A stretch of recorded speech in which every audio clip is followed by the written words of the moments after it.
Well, if I mention John Tyler, can you picture him? What about Franklin Pierce? Probably not. But if I say Abraham Lincoln, I bet you can see him clearly in your mind.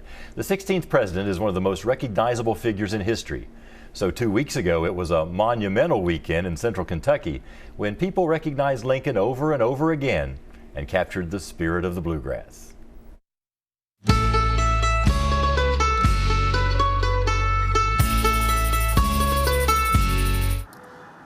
Look closely. Is this a dead man walking? Are you seeing double or triple? Is it who you think it is? Hi, I'm Abraham Lincoln. I am Abraham Lincoln. I am Abraham Lincoln. Photo ID right there. These are members of the Association of Lincoln Presenters. There are about 150 of them in North America, and a third of them recently visited central Kentucky for their annual conference. Each one of them, the rail-splitting image of the 16th president. It's a joy to see the places that he visited and try to experience the things that he experienced. They came by the busload, many of them accompanied by Mary Lincoln lookalikes, and one Jefferson Davis even snuck in. Everyone was civil. Lincoln said, let's not be enemy but friends, and he also said both sides read the same Bible and pray to the same God and invoke his aid against the other. What do you think? This is a Kodak moment? These guys are traffic stoppers. When you look like a shiny penny, honestly, there's no hiding. Probably next to Jesus Christ, he's the most recognizable man on the earth. The cameras come out everywhere these great pretenders go. And of course, every Lincoln knows to look for shooters in the balcony.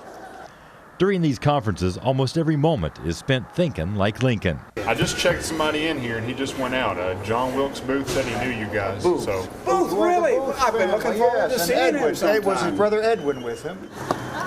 Some of these able-bodied men have been doing this for scores of years. Others are quite new at it, but they all got into it because of their looks. So I took a $5 bill into my barber and I told him I want you to cut my hair like this and I want to dye it like that. And I looked in there and I was amazed. It was the first time I ever thought I even looked like Lincoln other than being 6'4". I've seen a lot of people who could portray Lincoln. And you won't get rich at it, but you won't go broke. Some of them speak at schools, church groups, or for living history events. Others are mostly posers. I just go and do it. I don't usually get invitations. I just show up. The Lincoln lookalikes learn a lot at these conferences about Abe's speeches, background, and mannerisms, and when they get something from a fellow presenter they can use, that's worth a big tip of the hat. The Mary Lincolns say she was much maligned, and they want to set the record straight. You know, I don't think he would have been president if it wasn't for Mrs. Lincoln. She kept him abreast of current events. She helped him with his manners and his dress. They were a true partnership.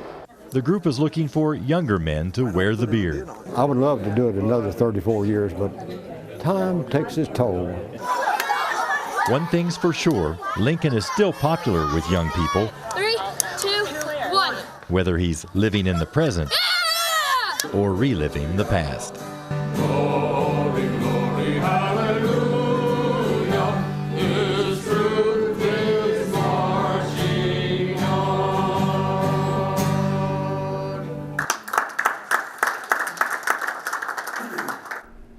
The Mary Todd Lincoln House is here in Lexington, and visiting there was a highlight for the presenters, along with the state capitol and Camp Nelson. I'm sure. So will they be back in central Kentucky anytime soon? But maybe several years before the annual conference comes back to Kentucky. But a lot of the lookalikes will be at the Lincoln Day celebration in Hodgenville this October. Of course, Hodgenville is Lincoln's birthplace. Yeah, such a fun concept. Just an important one, too, that they're keeping a piece of history alive. Yeah, and they certainly were traffic stoppers everywhere they went. I could imagine. I love the dab. That was cool.